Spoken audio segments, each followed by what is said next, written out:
Hello प्यारे बच्चों, नमस्कार। आप सभी का बहुत बहुत स्वागत है।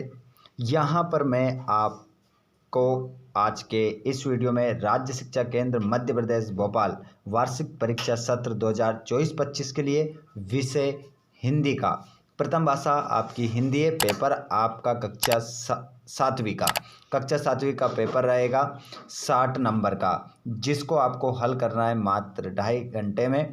और आपको बता देता हूँ मैं 3 मार्च को आपका पेपर रहेगा। तो प्यारे बच्चों, 3 मार्च के पेपर के लिए तैयारी कर लीजिए और सभी प्यारे बच्चे अपने दोस्तों को इस वीडियो को शेयर जरूर कर देंगे। चलिए, पूरे क्वेश्चन पेपर का सॉल्यूशन यहाँ पर मैं आपको करवाने वाला हूँ, तो वीडियो को लास्ट तक जरूर देखिएगा। क्वेश्चन क्रमांक पहले से आप स्टार्ट करेंगे और सभी क्वेश्चनों को ध्यानपूर्वक देखेंगे। अपने हाथ में कॉपी और पेन उठा लो ताकि आपको सभी क्वेश्चन आंसर मिल सके। पूरा क्वेश्चन पेपर ये आप लोगों के लिए वेरी वेरी इंपॉर्टेंट होने वाला है, तो सभी चैनल को सब्सक्राइब कर लीजिएगा, अपने दोस्तों को भी शेयर कर दीजिएगा। क्वेश्चन नंबर पहला देखेंगे। देखिए, सही विकल्प चुनकर यहाँ पर लिखना है आपको। प्रश्न को पढ़कर नीचे दिए गए प्रश्नों के उत्तर देना है, सही विकल्प चुनना है। देखिए, अप्रिय कटुक कठोर शब्द नहीं कोई मुख से कहा करे। उक्त पंक्ति में कौन सा अलंकार है? तो यहाँ पर आपका आंसर हो जाएगा अनुप्रास अलंकार हो जाएगा। इसमें अनुप्रास अलंकार अपनी कॉपी में लिख लो, स्क्रीनशॉट ले लो और पीडीएफ अगर आपको चाहिए तो टेलीग्राम पर मिल जाएगा। चलिए, क्वेश्चन नंबर दूसरा है, रहे भावना ऐसी मेरी सत्य व्यवहार करूं। तो यहाँ पर आपका आंसर हो जाएगा सरल आंसर आपका इसमें रहेगा। दोहा छंद में विषम चरण कौन कौन से होते हैं? तो दोहा छंद में जो विषम चरण होते हैं वो होते हैं पहला तीसरा जो होता है विषम चरण होते हैं। तुलसीदास ने संत को किसके समान माना है? तो तुलसीदास ने संत को किसके समान माना है? कौवा, बगुला, हंस, कोयल के जैसे। तो तुलसीदास जी ने संत को किसके समान माना है, बताइए। अब मैं आप लोगों से सभी विद्यार्थियों से पूछना चाहूँगा कि आपने अगर तैयारी की है तो बताइए, आपने पाठ पढ़ा होगा तुलसीदास से संबंधित। इस पाठ में संत को किसके समान कहा गया है? इसका आंसर आप सभी को बताना है। जल्दी से बता दीजिए इसका आंसर क्या होगा। कौवा के समान माना है, बगुला के समान माना है, हंस के समान माना है, कोयल के समान माना है। देखते हैं कितने बच्चे इसका सही जवाब देते हैं। A to Z सभी प्रश्नों का आंसर आपको यहाँ पर मिल जाएंगे, तो आप वीडियो को लास्ट तक देखिएगा। उत्थान का विलोम क्या होगा? देखिए, उत्थान का विलोम होगा पतन, गिरना, चोटी, ठहरना। तो इसमें सही आंसर आप लगा लेंगे पतन आपका आंसर हो जाएगा। अगले क्वेश्चन को देखेंगे। यहाँ पर रिक्त स्थान की पूर्ति करना है आपको। रिक्त स्थान की पूर्ति करके यहाँ पर ये शब्द दिए हैं, इनमें से आपको भरना है। जैसे दिन दिन या धमक धमक पंक्ति में अलंकार है। तो देखिए, दिन दिन या धा धमक धमक पंक्ति में जो अलंकार हो जाएगा वो हो जाएगा अनुप्रास अलंकार। यहाँ पर फील कर लेंगे आप अनुप्रास। अष्टांग योग का चौथा अंग अष्टांग योग का जो चौथा अंग है वो हो जाएगा आपका, इसमें चौथा अंक आप लगा देंगे बच्चों।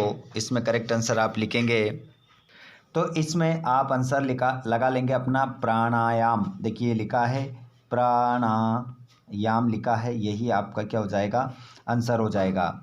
अगले क्वेश्चन को आप देखेंगे। दया करने वाला व्यक्ति को कहते हैं। तो देखिए, जो दया करने वाला व्यक्ति होता है उसे क्या कहते हैं? दयालु कहते हैं। दयालु आपका आंसर इसमें होगा। पंख बना खालिस्तान हरिचंदन। देखिए, पंख बना हरिचंदन मेघ बजे। तो इसमें आपका हरिचंदन खालिस्तान में आप फील कर लेंगे, हरिचंदन आपका उत्तर हो जाएगा। अगले क्वेश्चन को देखेंगे। भारत एक खोज द्वारा लिखी गई एक प्रसिद्ध पुस्तक है। देखिए, भारत एक खोज किसके द्वारा लिखी गई है? तो यहाँ पर आंसर हो जाएगा जवाहरलाल नेहरू। जवाहरलाल नेहरू आपका इसमें सही आंसर हो जाएगा। अगले क्वेश्चन को देखेंगे आप।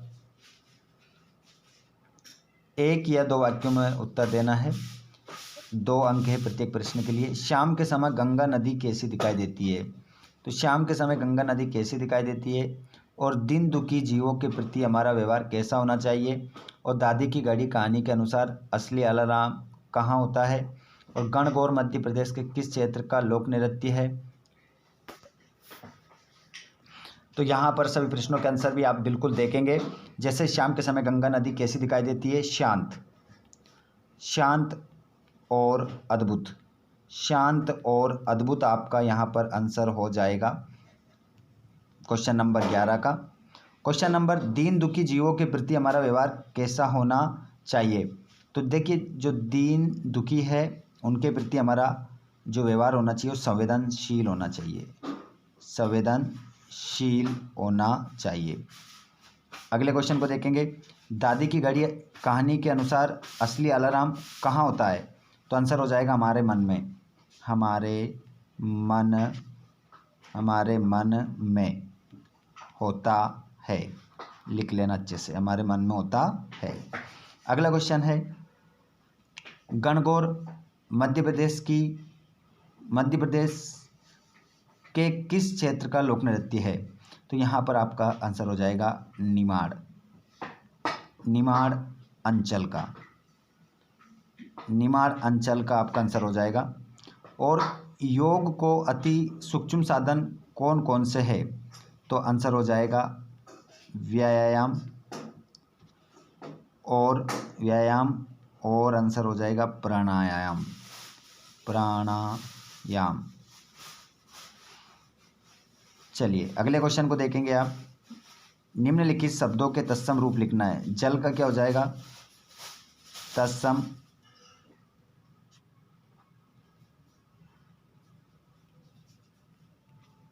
नीर हो जाएगा। पुष्प का क्या हो जाएगा? तत्सम रूप लिखना है।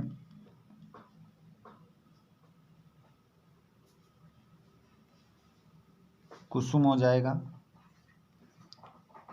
और पर्वत का क्या हो जाएगा? अचल हो जाएगा। चलिए आगे देखते हैं। बाकी जो क्वेश्चन है यहाँ पर 17 से 22 तक सभी क्वेश्चन का आंसर देख लेंगे आप। नेहरू जी ने अपनी भस्म को गंगा में डालने की इच्छा क्यों व्यक्त की? तो इसका आंसर आप देख लीजिए। ये रहा आपका क्वेश्चन नंबर 17 का आंसर।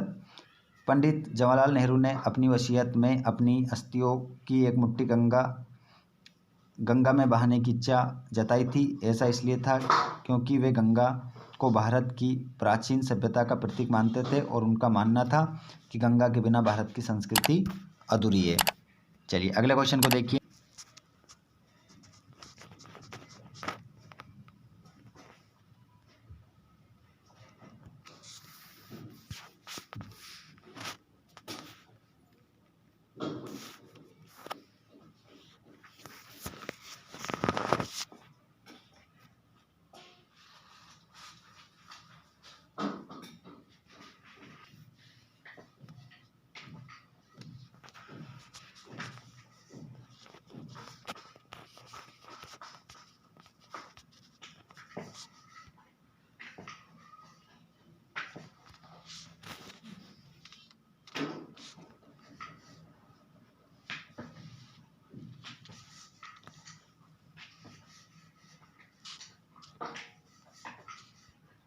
ये रहा प्रश्न क्रमांक आपका 20वां। उसके बाद ये रहा आपका 21वां